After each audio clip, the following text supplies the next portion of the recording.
Bonjour à toutes et à tous et bienvenue dans l'expatriation sans filtre. Après ces quelques mois d'absence, je suis ravie de vous retrouver face cam qui plus est. Moi c'est Karine, accompagnatrice en expatriation et aujourd'hui on va essayer de poser les vraies questions sur un sujet que beaucoup évitent. Comment construire un budget réaliste avant de partir vivre à l'étranger?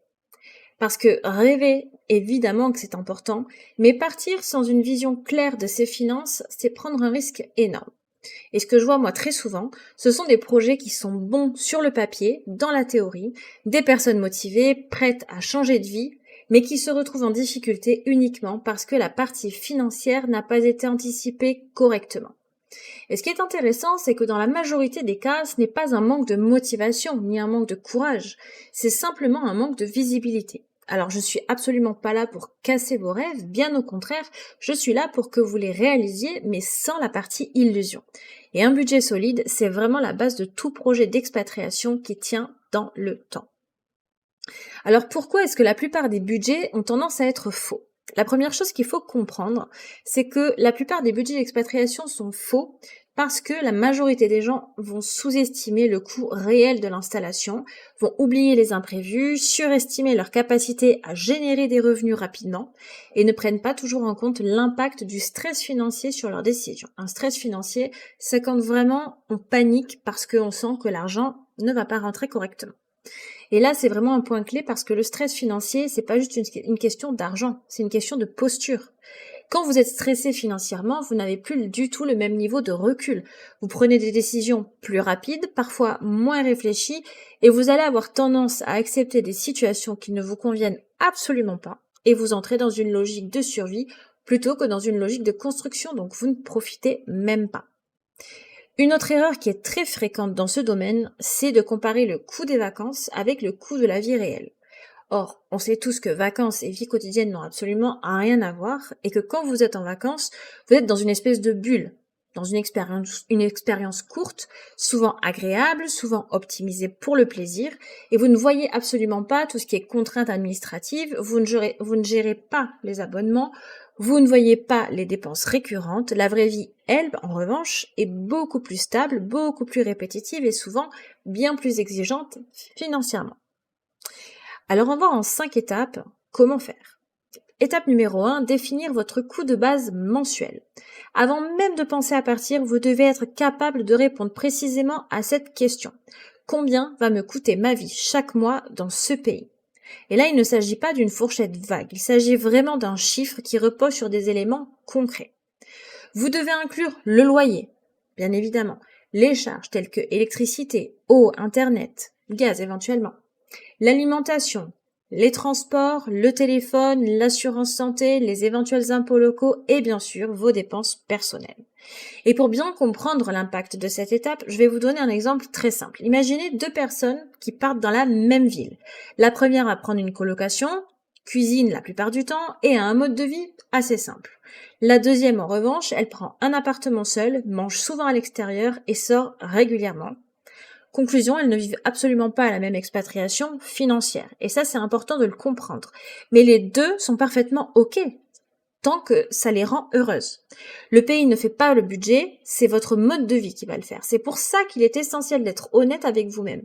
Pas avec une version idéale, mais avec votre réalité quotidienne à vous. Étape numéro 2. Pour bien faire votre budget. Estimez votre revenu de manière réaliste. Le deuxième point essentiel, c'est vraiment l'estimer de manière réelle. Un budget solide, ça ne se construit pas sur l'optimisme. Et ça se construit sur la prudence. Et là, il y a une erreur qui est très humaine que l'on fait tous, c'est se projeter dans le scénario où tout se passe bien. Le scénario idéal, le scénario optimiste. Mais dans un budget, ce qui compte réellement, c'est pas le meilleur scénario, malheureusement. C'est le scénario qui vous permet de tenir quand les choses sont plus lentes que prévu. Si vous êtes freelance, typiquement, vous devez vous baser sur vos mois les plus bas, pas sur vos meilleurs mois, parce que rien ne dit que vos meilleurs mois seront vos mois de référence. Si vous avez un emploi, vous devez vérifier votre revenu net réel après impôts et charges dans le pays où vous serez, parce que le brut, lui, ne reflète jamais la réalité, vous le savez, en tant que Français, vous le savez forcément. Et si vous partez sans activité, alors vous devez anticiper une période sans revenu encore plus que si vous en aviez tous les mois. Ce n'est pas un problème en soi, le problème c'est juste de ne pas avoir prévu, de ne pas avoir anticipé tout ça. Étape numéro 3. construire un matelas de sécurité. Ben oui, vous me diriez, c'est normal. Mais moi, ce que je recommande toujours de prévoir, c'est entre 3 et 6 mois de dépenses complètes, et surtout si vous n'allez pas avoir de rentrée d'argent tout de suite. Idéalement, entre 6 et 9 mois si vous partez vraiment sans revenu stable et si c'est possible. Je vais être très honnête, ce matelas, c'est pas un luxe, c'est une base. Parce que sans sécurité financière, vous êtes en réaction permanente en fait. Il va se passer un truc, vous allez réagir sans forcément avoir le temps de réfléchir et en vous disant j'ai pas le choix. Vous cherchez vite, vous acceptez vite, vous négociez moins et souvent vous faites des choix qui ne sont pas alignés avec votre projet initial. Alors qu'avec une sécurité, vous prenez le temps et vous avez le choix. Vous analysez et vous payez le luxe de pouvoir prendre des décisions alignées avec vous-même. Et ça change complètement votre expérience. La sécurité financière, ce n'est pas du confort, c'est un levier de décision. C'est crucial dans votre projet d'expatriation. Étape numéro 4. Intégrer les coûts cachés, les fameux. Ce sont ceux que l'on oublie systématiquement et qui font déraper les budgets. On parle ici de choses telles que des traductions de documents, des frais bancaires, des échanges de devises, des dépôts de garantie, de double loyer temporaire parfois, des assurances de transition et de tous les achats nécessaires à votre installation que vous n'avez pas forcément prévus et qui n'étaient pas forcément prévus à l'origine. Et ça va rendre les coûts piégeux parce qu'ils ne sont pas visibles au départ. Individuellement, ils paraissent petits et ils le sont bien souvent. Mais accumulés sur plusieurs semaines ou plusieurs mois, ça devient quand même très significatif, ça vous fait un gros trou dans le budget. Et c'est souvent à ce moment-là que les gens vont réaliser que leur budget était trop serré malheureusement. Donc vaut mieux prévoir large que trop serré. C'est pour ça qu'il est essentiel d'ajouter une marge de sécurité d'environ, je dirais, 10 à 20% à votre budget global. Ça, c'est la règle idéale. Et enfin, la dernière étape, la 5e, c'est mettre votre budget à plat. Un budget, ça n'existe pas tant que c'est pas écrit. C'est pas mon fort, mais malgré tout, je trouve que c'est la vraie réponse.